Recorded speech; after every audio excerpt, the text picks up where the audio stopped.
दोस्तों, मैं देशान जैन आपका एडमिन क्लास में स्वागत करता हूँ। दोस्तों, आज मैं बहुत दिन बाद आपसे मिल रहा हूँ। मेरी कुछ तबीयत खराब थी जिसके कारण मैं लेक्चर नहीं ले पा रहा था, पर आज से मैं बिल्कुल स्वस्थ हूँ और आज से हम मध्य प्रदेश की आगे सीरीज बढ़ाने जा रहे हैं। दोस्तों, इसके पहले हमने लेक्चर 6 तक मध्य प्रदेश खत्म कर चुका था। अब हमारा ये लेक्चर 7वां है। उधर पर जब हम मध्य प्रदेश की राज्य व्यवस्था पढ़ रहे थे, उसमें एक पुलिस वाला सेक्शन है, पुलिस प्रशासन। तो ये पुलिस प्रशासन वाला बस चैप्टर छूटा हुआ है, जो कि हम इसको बाद में कवर करेंगे, क्योंकि आज हम स्टार्ट कर रहे हैं शुरू से, तो ये लिंक टूट गई थी, तो हम मध्य प्रदेश के भूगोल से आज एक लिंक जोड़ने की, कनेक्ट करने की कोशिश करेंगे और मध्य प्रदेश के भूगोल से आज स्टार्ट करते हैं। दोस्तों, आपको बता दें कि ये सीरीज एमपी के सभी गवर्नमेंट एग्जाम के लिए ज़रूरी है। हम सब एग्जाम का नाम नहीं ले रहे हैं, लेकिन सभी का मतलब सभी, चाहे वो एमपीपीएससी हो, एमपीएसआई हो, पटवारी हो, कोई भी गवर्नमेंट एग्जाम होगा, उन सभी एग्जामों के लिए ये बहुत ही ज़रूरी सीरीज है।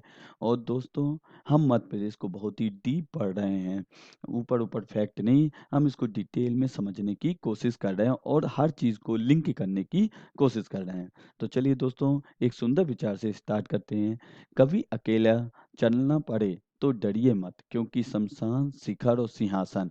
देखिए कितना अच्छा बोला है दफा कि शमशान माने जब हम मर जाते तो मरने में भी, जब हम शिखर में होते हैं या सक्सेस होते हैं या सिंहासन राजा बनते हैं, पर इंसान अकेले ही होता है। आप ये सब चीज़ें अकेले ही प्राप्त करेंगे। आपके साथ ना आपके माता पिता, ना भाई बहन, ना दोस्त यार, ना कोई नहीं जाने वाला है। आप अकेले आए और अकेले जाएंगे। इसलिए दोस्तों, बिल्कुल मत डरिए किसी चीज़ से कि आप अकेले हैं, आज अकेले काम करना पड़ रहा, आज अकेले पढ़ना पड़ रहा, आपका कोई दोस्त नहीं है। ये सब डर निकाल दीजिए और एक अकेले सिंहासन पर आपके पीछे पूरा देखिएगा काफिला होगा और उस काफिले में आपकी जय जयकार लगेगी। तो आप अकेले बढ़ते रहिए और एक दिन आएगा जब आप अपनी शिखर पर पहुंच चुके होंगे और वहां से आपको पूरी दुनिया दिखती होगी। तो चलिए हम स्टार्ट करते हैं। ये हमारी क्लास का शेड्यूल देख लीजिए। हम आपको रोज़ 8 बजे मध्य प्रदेश पढ़ाएँगे और 9 बजे भूगोल की क्लास लगेगी, 10 बजे राष्ट्र व्यवस्था और 3:30 पर एप्टीट्यूड लगेगी, जो कि सी सेट का पोर्शन रहेगा। दोस्तों, मध्य प्रदेश गोंडवाना लैंड का भाग है। सबसे पहला पॉइंट क्या है? गोंडवाना। अब गोंडवाना लैंड होता क्या है या इसको गोंडवाना लैंड क्यों कहते हैं, आज हम समझ लेते हैं। दोस्तों, आपने पढ़ा होगा किताबों में गोंडवाना लैंड का भाग है, लेकिन बहुत से दोस्त स्टूडेंट जानते ही ना होंगे कि गोंडवाना लैंड होता क्या है, ये कैसे गोंडवाना लैंड का भाग है या क्या चीज़ है। तो आज हम बताते हैं आपको गोंडवाना लैंड क्या है। देखिए दोस्तों, जब अपना ये स्टार्ट हुआ था बनना, माने पृथ्वी जब स्टार्ट हुई थी बननी, तो कई लाखों वर्ष पहले स्टार्ट हुआ था ये सब चीज़ें की। जब जीवन नहीं हुआ करता था तो उस काल में एक काल था पर्मियन काल। ये जो आपका है, ये कहलाता है पर्मियन काल। जो है ये 225 मिलियन ईयर वर्ष पुराना है। ये पर्मियन काल है, ठीक है ना। इसमें क्या होता था दोस्तों, ये एक होता था पेंजिया होता था। ये जो धरती का टुकड़ा है, इसको क्या बोला जाता था? पेंजिया बोला जाता था। और ये जो समुद्र है, इसको पेंथालासा बोला जाता था, ठीक ना दोस्तों। तो इसको क्या, समुद्र की धरती के टुकड़े को क्या बोला जाता था? पेंजिया बोला जाता था। और जो समुद्री टुकड़ा था, पेंथालासा बोलता था, ठीक ना। फिर कुछ हुआ होगा, भूकंप आए होंगे, पत्थर गिरे होंगे, ठीक है ना। तो ये सब हुए होंगी दुर्घटनाएं और फिर ये क्या हुआ, टूटने लगे, धरती का टुकड़ा टूटने लगे। और फिर आ जाता आपका त्रियासिक काल। ये आ जाता है 200 मिलियन ईयर वर्ष पूरे, ये त्रियासिक काल है, ठीक है ना। अब इसमें देखिए आपको कुछ वर्तमान जैसी याद धरती वैसा कुछ दिख रहा होगा, पूरा तो नहीं पर कुछ कुछ दिख रहा होगा। तो ये जो आपका ऊपर वाला भाग था, इसको लॉर्सिया कहा गया। ये जो आपका ये जो भाग दिख रहा है, ये वाला भाग जी अंडरलाइन जिसको कर रहा हूँ मैं, ये लॉर्सिया कहलाया।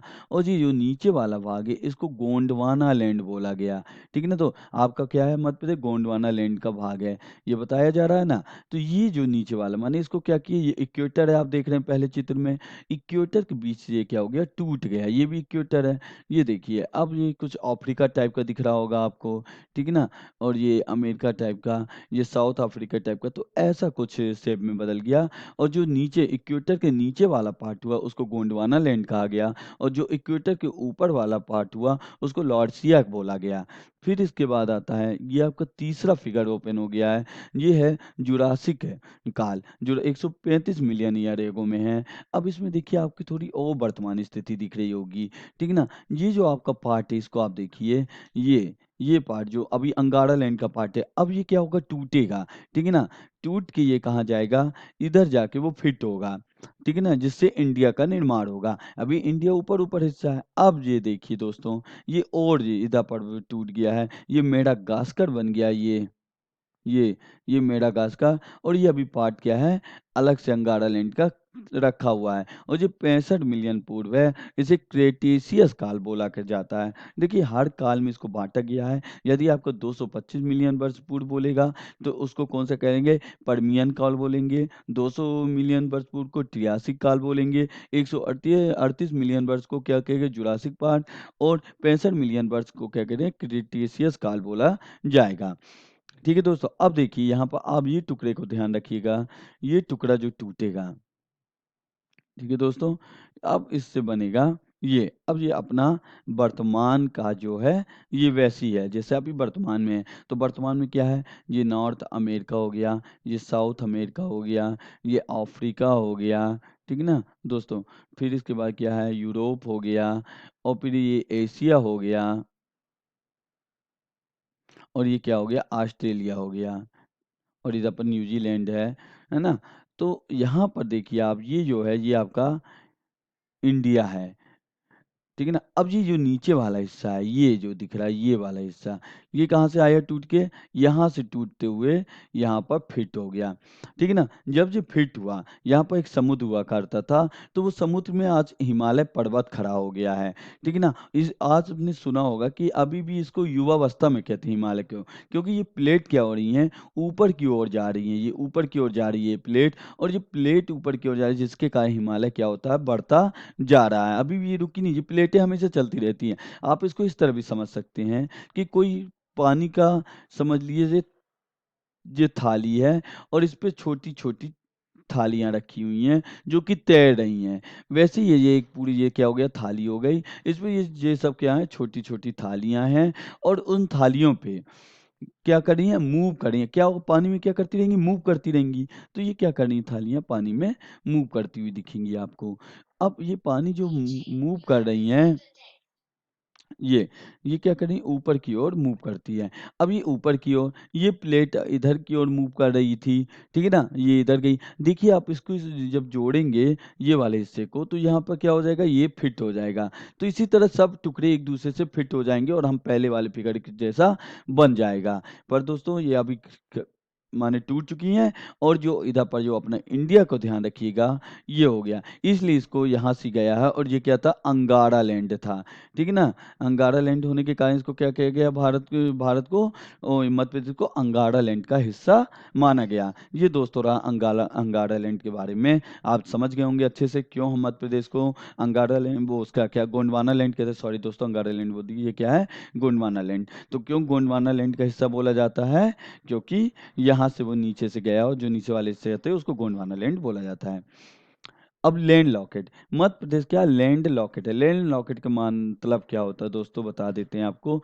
जो जिसकी सीमा समुद्र से नहीं छूती हो उसको लैंड लॉकेट बोला जाता है। अब देखिए यहाँ पर अपना आपको मध्य प्रदेश दिख रहा होगा, ये ठीक है ना।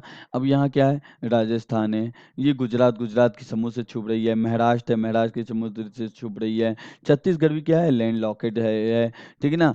और ये इधर पर आपका और कौन लैंड लॉकेट माना जाएगा, ये तेलंगाना, देखिए ये भी माना जाएगा। तो जो समुद्र से नहीं छुपती या किसी पानी के स्रोत से नहीं छुपता है उसको लैंड लॉकेट कहा जाता है। तो मध्य प्रदेश कैसा अपना लैंड लॉकेट एरिया है। फिर समुद्र तल से दूरी 200 किलोमीटर दूरी है, ये समुद्र है आपका, ठीक है ना। ये क्या है, समुद्र है। समुद्र तल से इसकी दूरी कितनी है, 200 किलोमीटर है। दोस्तों ये एक फिगर है, आप देख लीजिए इसको। माने ये आपको मैं आगे इनके बारे में एक-एक डिटेल में बताऊँगा, पर इधर पे आपको, क्योंकि अभी आप जो पढ़ेंगे उसमें इनका कुछ भाग है, तो आपको ये पता होना चाहिए कौन कहाँ चीज़ है, जिससे आपको वहाँ पर कन्फ्यूज़न ना होए कि ये अभी बताया नहीं है, ठीक है ना? तो ये मध्य प्रदेश का मैप है। मध्य प्रदेश के मैप को कई भौगोलिक स्थितियों में बाँटा गया, जिसमें से 7 अभी वर्तमान में बटी हुई हैं। जब इसका गठन नहीं होता तब 9 थी, लेकिन गठन होने के बाद अब 7 बची हैं, ठीक है ना? तो देखिए पहले जैसे जो ऊपर वाला जहाँ पर ग्वालियर वाला हिस्सा है, वहाँ पर यदि बात किया जाए तो मध्य भारत का पठार है, ठीक है ना दोस्तों? ये क्या है? मध्य भारत का पठार है, ठीक है? ये ऊपर वाला नॉर्थ में है। फिर उसके बाद क्या आता है? ये जो पार्ट है, ठीक है दोस्तों? ये आपका, ये जो है, ये वाला क्या होता है? बुंदेलखंड का पठार माना जाता है। यहाँ तक के भी माना जाता है, यहाँ से यहाँ तक का। ये बीच में यूपी है, इस तरह बाउंड्री इसकी गई है। ये रीवा पन्ना का पठार है, ये बघेलखंड का पठार है, ये सतपुड़ा मेकल पर्वत श्रेणी है, ये नर्मदा घाटी है और ये मालवा का पठार है। गिन लीजिए आप, 7 होंगे। 1, 2, 3, 4, 5 और 6 और ये 7 हैं, ठीक है ना? तो ये 7 प्रकार से इसको बाँटा गया है। अब दोस्तों इसको आप ध्यान रखिएगा थोड़ा इमेज को कि कौन क्या है, ख़ास करके बुंदेलखंड, रीवा पन्ना ये सब, ठीक है ना? और आपको ज़िले याद होने चाहिए दोस्तों, क्योंकि हम आगे जो पढ़ने वाले हैं वो आपको मैं बताऊँगा कौन से ज़िले में कौन-सी चट्टान पाई जाती है, कौन से एरिया में पाई जाती है, तो ये आपको पता होना चाहिए। देखिए, अब हम मध्य प्रदेश की भूवैज्ञानिक संरचना के बारे में पढ़ते हैं। तो देखिए, मध्य प्रदेश की भूवैज्ञानिक संरचना आदि महाकल्प सबसे पहले क्या आती है? इसको हम एक काल से पढ़ रहे हैं कि सबसे पहले कैसे पृथ्वी की उत्पत्ति, तो उस काल को क्या बोला गया? फिर बढ़ते-बढ़ते आज तक का हम पूरा जानेंगे। तो सबसे पहले आदि महाकल्प, इसको आर्कियन भी बोला जाता है। तो इसमें क्या है? ये कहाँ पाई जाती है? बुंदेलखंड। देखिए, हमने पिछले चित्र में आपको बोला था कि आप बुंदेलखंड, बघेलखंड ये सब देखिए। अब देखिए, जो बुंदेलखंड वाला एरिया ये वहाँ पर पाई गई थी। अब ये सीधे एग्जाम में पूछ सकता है ना कि आदि महाकल्प चट्टानें कहाँ पर पाई गई थी? तो बुंदेलखंड में पाई गई थी। फिर आती है धारवाड़ समूह, ठीक है ना? धारवाड़ समूह कहाँ पर है? जबलपुर, बालाघाट तथा छिंदवाड़ा। अब आपको पता होना चाहिए मैप में जबलपुर कहाँ पर है, बालाघाट कहाँ है, छिंदवाड़ा कहाँ है। यदि आपको ये पता होगा तो आप इसका आंसर बहुत आसानी से दे पाएंगे कि धारवाड़ के समूह की कहाँ पाई गई है। फिर पुराना संघ, अब जो पुराना संघ है, कडप्पा सेल समूह इसको, और कडप्पा सेल समूह को में कहाँ पाई गई हैं? छत्तीसगढ़ में आज पाई जाती है। और विंध्यन सेल समूह, माने इसको पुराना संघ को 2 पार्ट में बाँटा गया है, कडप्पा सेल समूह में और विंध्यन सेल समूह में। जो कि कडप्पा कहाँ? छत्तीसगढ़ में पाई गई है। विंध्यन को भी 2 पार्टों में बाँटा गया है, एक लोअर विंध्यन और एक अपर विंध्यन, ठीक है ना? लोअर विंध्यन कहाँ पाई जाती है? नर्मदा के उत्तर में पाई जाती है, जबकि अपर विंध्यन कैमूर, रीवा तथा भांडेर की श्रेणियों में पाई जाती हैं। अब दक्षिण संघ एक ठो पाई जाती है चट्टान, और आर्य समूह पाई जाती हैं, क्रिटेशियस कल्प और तृतीयक समूह। तो हम इन सब के बारे में बहुत डिटेल से जानने वाले हैं। आज हम 2 चट्टानों के बारे में पढ़ेंगे, आद्य महाकल्प और धारवाड़ समूह के, और बाकी की अगली चट्टानें हम अगले वीडियो में पढ़ेंगे। तो दोस्तों यहाँ पर आद्य महाकल्प या आर्कियन की चट्टानें, देखिए पृथ्वी की प्रथम कठोर चट्टानें हैं। माने जब पृथ्वी का निर्माण हुआ था तो जो सबसे पहली चट्टानें बनी गई थी वो कौन सी थी? आद्य महाकल्प की थी, और बहुत कठोर हुआ करती थी। चट्टानों में जीवाश्म के अवशेष नहीं मिलते हैं। दोस्तों इधर पर आपको कन्फ्यूजन हो रहा होगा कि जीवाश्म क्या होता है, ठीक है ना?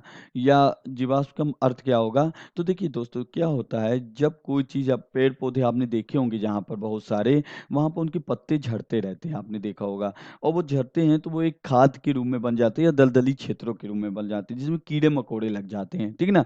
माने जीवाश्म को यदि हम छंदी विच्छेद करें, जीव धन आवास से, माने जीव, जीव मतलब जीवन, और आवास मतलब रहने का स्थान। तो ये चीज़ जहाँ पर उपलब्ध होगी, जहाँ पर कोई जीव होगा, उसको जीवाश्म कहा जाएगा, ठीक है? तो जो उनके रहने के स्थान को, अब यहाँ पर क्या है? जीवाश्म के अवशेष नहीं, इधर पर ध्यान दीजिएगा, नहीं में नहीं मिलते, माने अभी जीवन का उद्गम नहीं हुआ है, क्योंकि तत्कालीन समय में पृथ्वी पर जीवन का विकास नहीं हुआ था। ठीक है ना दोस्तों? अब मध्य प्रदेश में इस युग की चट्टानें बुंदेलखंड क्षेत्र में बुंदेलखंड नीस के रूप में पाई जाती हैं। ये क्या होता है, नीस के रूप में ही पाई गई हैं और ये बुंदेलखंड का आपको पिछले मैप में हमने दिखाया बुंदेलखंड कहाँ पर है, वहाँ पर ही इस तरह की चट्टानों का मिली हैं। अब इस क्षेत्र में आदि महाकल्प की चट्टानों के साथ सक्रिय पहाड़ियों में, गुलाबी ग्रेनाइट में, सिल में, डाइक में रूप में प्राप्त होती हैं, पाए जाते हैं। अब जी ग्रेनाइट, सिल्क या डाइक क्या होता है, ये हम आपको अभी बता देते हैं। आप ये वाला पॉइंट पहले देख लीजिए, फिर बताते हैं। मध्य प्रदेश में स्थित आदि महाकल्प की चट्टानों का निर्माण तरल लावा के ठंडे होने एवं छिछले क्षेत्र के नीचे पर दौरा हुआ है। ठीक है, अब देखिए दोस्तों, हम इसको समझा देते हैं आपको। ये आपका ज्वालामुखी आपने कभी चैप्टर भूगोल में पढ़ा होगा, वर्ल्ड ज्योग्राफी के अंदर आता है ज्वालामुखी, उसमें ये आपने पढ़ा होगा या नहीं पढ़े तो हम आपको थोड़ा ऊपर ऊपर बता देते हैं। देखिए ये जो ज्वालामुखी होता है, जहाँ पर ये इसका माने लावा भरा होता है या जहाँ पर इसका मैग्मा होता है, उसको बैथोली कहा जाता है। ठीक है ना? अब ये क्या होता है, ये एक जहाँ से छिद्र से समझ लीजिए चलना आरंभ होता है ये ऊपर की ओर। ठीक है ना? तो ये जब जाता है तो यहाँ पर क्या होता है, ये जो संरचना बनती है इस तरह की, इसको सिल बोला जाता है। तो ये सिल के बाद में इस तरह संरचना जो कि माने धरती के ऊपर नहीं आती है, धरती के नीचे ही ऐसी संरचना बन जाती है। ठीक है ना? जब फैल जाता है पूरा ना आके उधर पर फैलने लगता है धरती के नीचे, उसको सिल बोला जाता है। जब ये सिल के ऊपर आती है और जब धरती में ये फाड़ के बाहर निकलती है बहुत तेजी से, तो वो क्या कहलाता है, मैग्मा कहलाता है या उसको लावा कहते हैं। ठीक है ना? और जो बहता हुआ तरल पदार्थ को लावा कहा जाता है, जो बहता हुआ रहता है। अब यही लावा क्या होता है, जम जाता है। जब ये लावा जम जाएगा तो क्या होगा, चट्टानों का रूप ले लेता है। अब देखिए इस तरह की जो संरचना, माने एक क्या होता है, ये पतली नली जैसे आता है, ये तो सीट सीट बन गई। अब ये जो पतली संरचना माने अलग अलग जो छिद्रों से निकलती है इस तरह की, इसको क्या बोला जाता है, डाइक बोला जाता है। और जो प्रवाह हो रहा और जो ऐसी संरचना बन जाती माने एक चौड़ी सी संरचना बन रही है, इसको लेकोलिथ कहा जाता है। आप इधर पर थोड़ा समझ गए होंगे दोस्तों। ये ज्योग्राफी में हम बहुत अच्छे से पढ़ेंगे, जो ये वर्ल्ड ज्योग्राफी का पार्ट है, पर हमने आपको समझाने के लिए यहाँ पर बता दिया है। अब धारवाड़ समूह दोस्तों, तो धारवाड़ समूह के बारे में जान लेते हैं। धारवाड़ समूह की चट्टानों का निर्माण आदि महाकल्प की चट्टानों के अपरदन से, अब अपरदन क्या होता है दोस्तों, अपरदन वो चीज है, जैसे अपन इसको ऐसे समझ लेते हैं कि अपने घर में कोई मिट्टी का पर्वत है, आप देखोगे हवा चलती है तो वो धीरे धीरे झड़ती रहती है और धीरे धीरे छोटा होता जाता है। वैसे क्या होता है, जो आदि महाकल्प का चट्टान बनी थी, उस क्या होता है, हवा के माध्यम से, भूकंप के माध्यम से या और भी जो प्राकृतिक आपदाओं के माध्यम से ये क्या होते धीरे धीरे झड़ते जा रहे थे, वहां से अलग होते जा रहे थे और एक चट्टान के रूप में बन गए, माने निर्माण ले लिया था।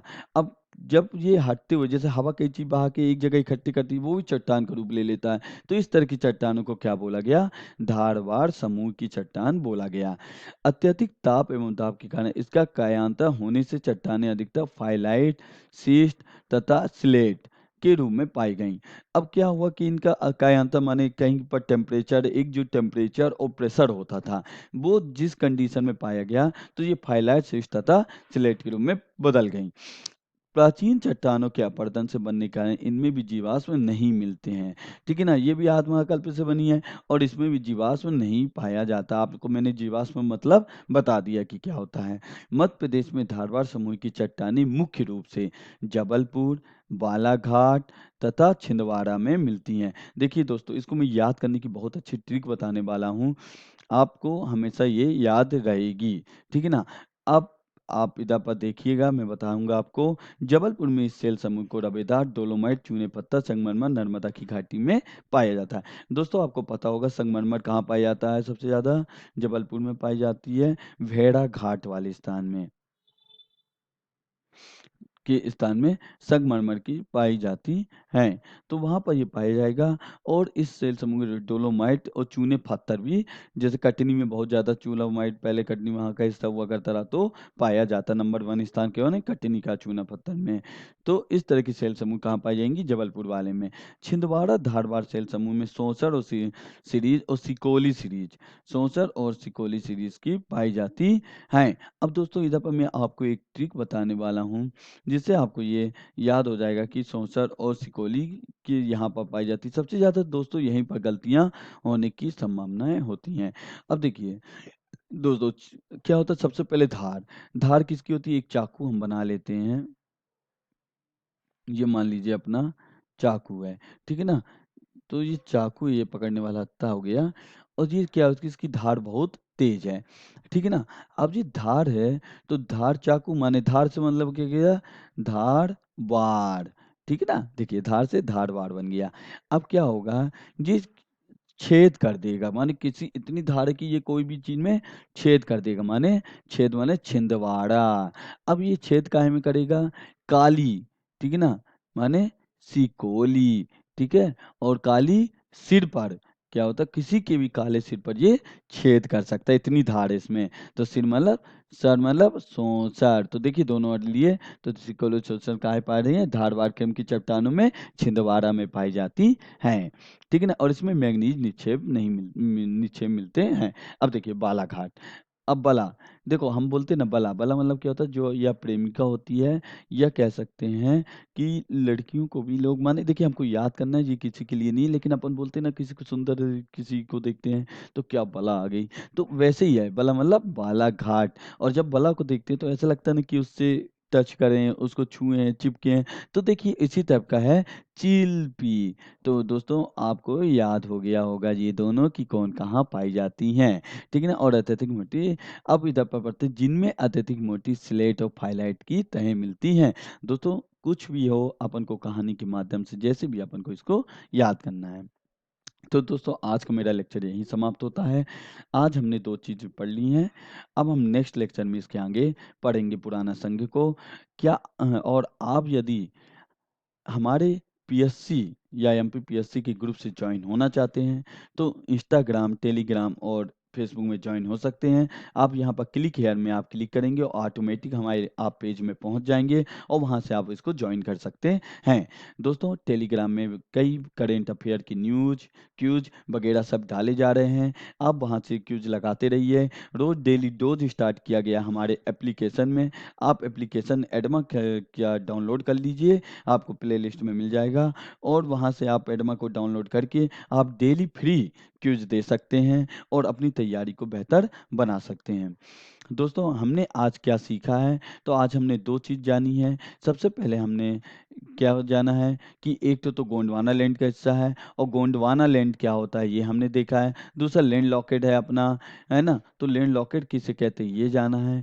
तीसरा हमने आदि महाकल्प महाकल्प के बारे में जाना है, और चौथा धारवाड़ क्रम की चट्टानों के बारे में जाना है। दोस्तों धारवाड़ में भी हमने अच्छे से जाना है कि धारवाड़ की ट्रिक भी जानी है कि हमने किस तरह उसको याद किया है। ठीक है दोस्तों, यदि आपको ये वीडियो हमारा पसंद आया हो तो कि प्लीज़ इसको लाइक, कमेंट और अपने दोस्तों में ज़रूर शेयर करें, क्योंकि आप जितना इसको शेयर करेंगे और जितने मुझे इसमें आप कमेंट मिलेंगे, मैं उतनी ज़्यादा इसमें मेहनत करने वाला हूँ और आपको बहुत ही अच्छा मटेरियल देने वाला हूँ।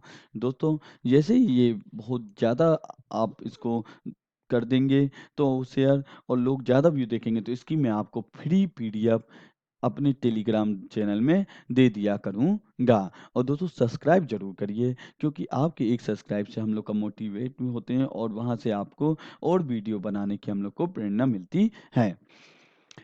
अब हम अगली कक्षा में क्या पढ़ने वाले हैं? तो अगली कक्षा में क्या पढ़ेंगे हम? पुराना संघ, द्रविड़ संघ, आर्य समूह, क्रिटेशिया और तृतीय समूह पढ़ने वाले हैं। तो थैंक यू पूरा वीडियो आपको देखने के लिए। हम अगली क्लास में फिर मिलते हैं। धन्यवाद।